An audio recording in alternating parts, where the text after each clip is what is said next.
Assalamualaikum warahmatullahi wabarakatuh. Pada kesempatan kali ini, kami dari kelompok 4 akan mempresentasikan mengenai tanggung jawab dan tujuan audit.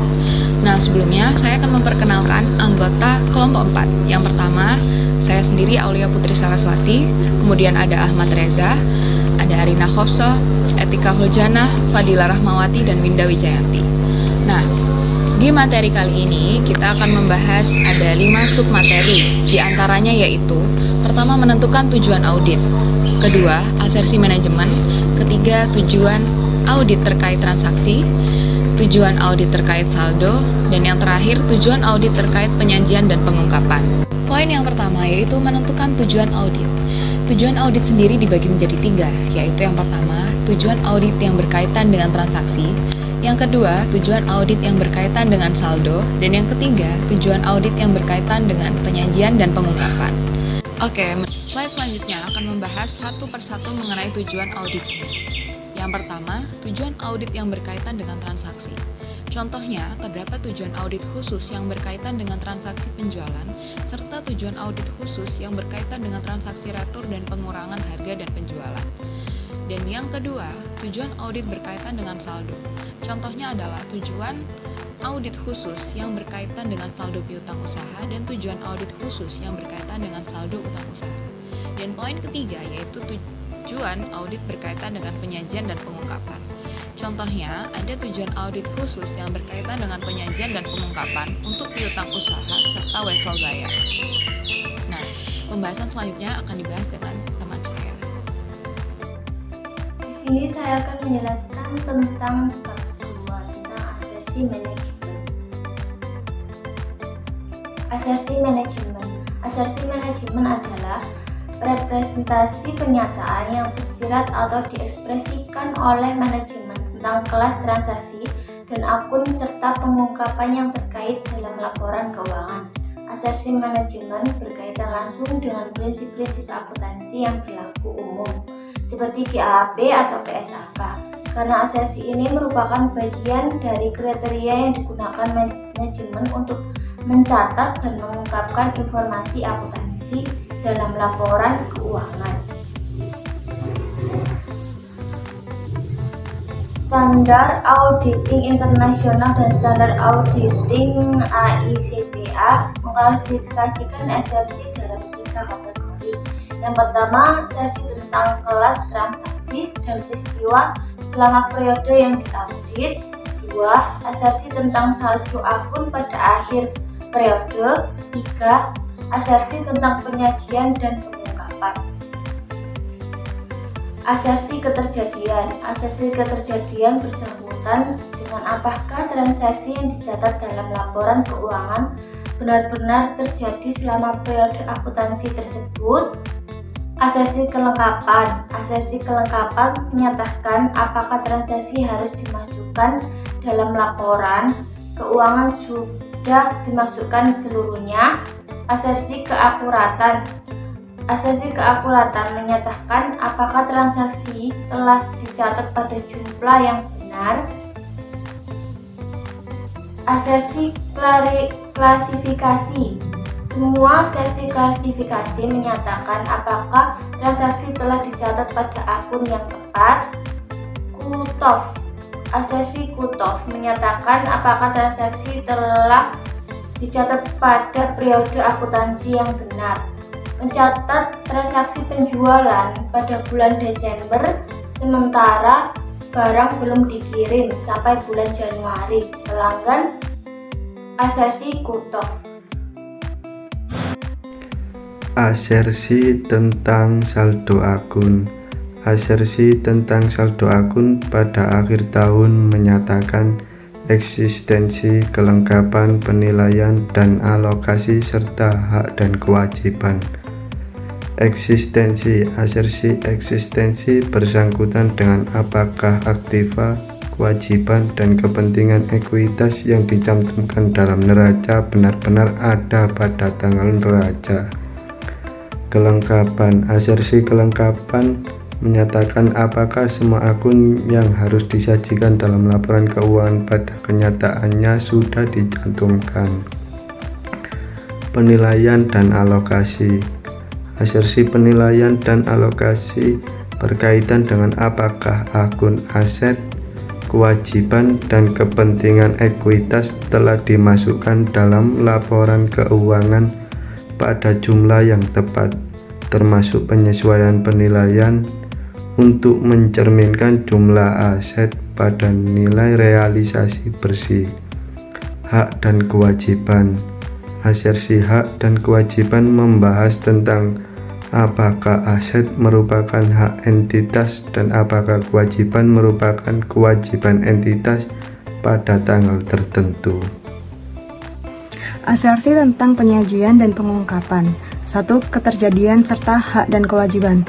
Asersi ini menyatakan apakah peristiwa-peristiwa yang diungkapkan telah terjadi dan merupakan hak serta kewajiban entitas. 2. Kelengkapan. Asersi ini bersangkutan dengan apakah semua pengungkapan yang diperlukan telah dicantumkan dalam laporan keuangan. 3. Keakuratan dan penilaian. Asersi keakuratan dan penilaian serta alokasi bersangkutan dengan apakah informasi keuangan diungkapkan secara wajar dan pada jumlah yang tepat. 4. Klasifikasi dan dapat dipahami. Asersi ini berkaitan dengan apakah jumlah-jumlah telah diklasifikasikan secara tepat dalam laporan keuangan dan catatan kaki, serta apakah uraian, saldo, dan pengungkapan yang bertalian dapat dipahami. Tujuan audit umum yang berkaitan dengan transaksi. 1. Keterjadian. Transaksi yang dicatat memang ada tujuan ini memang berkenan dengan apakah transaksi yang tercatat memang benar-benar terjadi. 2. Kelengkapan. Transaksi yang terjadi telah dicatat tujuan ini bersangkutan dengan apakah semua transaksi harus dimasukkan dalam jurnal benar-benar telah dicatat. 3. Keakuratan. Transaksi yang dicatatkan menyatakan pada jumlah yang benar. Tujuan ini membahas keakuratan informasi tentang transaksi akuntansi dan merupakan salah satu bagian dari asersi keakuratan untuk kelas transaksi. 4. Posting dan pengikhtisaran. Transaksi yang dicatat dimasukkan ke dalam file induk dan diikhtisarkan dengan benar. Tujuan ini berkaitan dengan keakuratan transfer informasi dari transaksi yang dicatat dalam jurnal ke buku besar pembantu dan buku besar. Klasifikasi. Transaksi yang dicatat dalam jurnal klien telah diklasifikasikan secara tepat. Tujuan ini menyatakan apakah transaksi telah dimasukkan dalam akun yang tepat dan merupakan padaan auditor atas asersi klasifikasi manajemen untuk kelas transaksi. Penetapan waktu. Transaksi dicatat pada tanggal yang benar. Tujuan penetapan waktu transaksi merupakan padaan auditor atas cutof manajemen. Tujuan audit yang berkaitan dengan saldo. Eksistensi. Jumlah yang tercantum memang ada. Tujuan ini bersangkutan dengan apakah tujuan yang tercatat dalam laporan keuangan yang memang harus dicantumkan. Kelengkapan. Jumlah yang ada telah dicantumkan. Tujuan ini bersangkutan dengan apakah semua jumlah yang harus tercatat pada suatu akun benar-benar telah dicatat. Keakuratan. Jumlah yang dicatat telah dinyatakan dengan benar. Tujuan keakuratan mengacu pada jumlah telah tercantum secara aritmetik yang sudah benar. Tujuan audit yang berkaitan dengan saldo. Jumlah yang tercantum dalam daftar klien telah diklasifikasi dengan tepat. Klasifikasi dapat melibatkan penentuan apakah pos-pos yang ada dalam daftar klien telah dicantumkan ke dalam akun-akun buku besar yang tepat. Selanjutnya, cut-off. Transaksi yang mendekati tanggal neraca yang telah dicatat pada periode yang tepat. Dalam menguji cut-off atas saldo akun. Tujuan auditor adalah menentukan apakah transaksi-transaksi yang telah dicatat dalam saldo akun pada periode yang tepat. Selanjutnya, hubungan yang rinci atau detail. Rincian saldo akun sesuai dengan jumlah pada file induk yang berkaitan, seperti sesuai dengan total saldo dan sesuai dengan total buku besar. Saldo akun dalam laporan keuangan dapat didukung oleh rincian pada file induk dan skedul yang telah dibuat oleh klien. Selanjutnya, nilai yang dapat direalisasi. Aset yang telah dicantumkan ke dalam jumlah yang diestimasi akan direalisasi.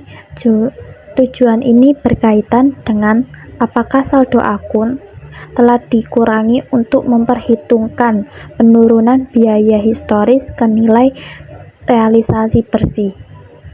Hak dan kewajiban. Selain eksistensi, sebagian besar aset juga harus dimiliki sebelum dapat dicantumkan dalam laporan keuangan.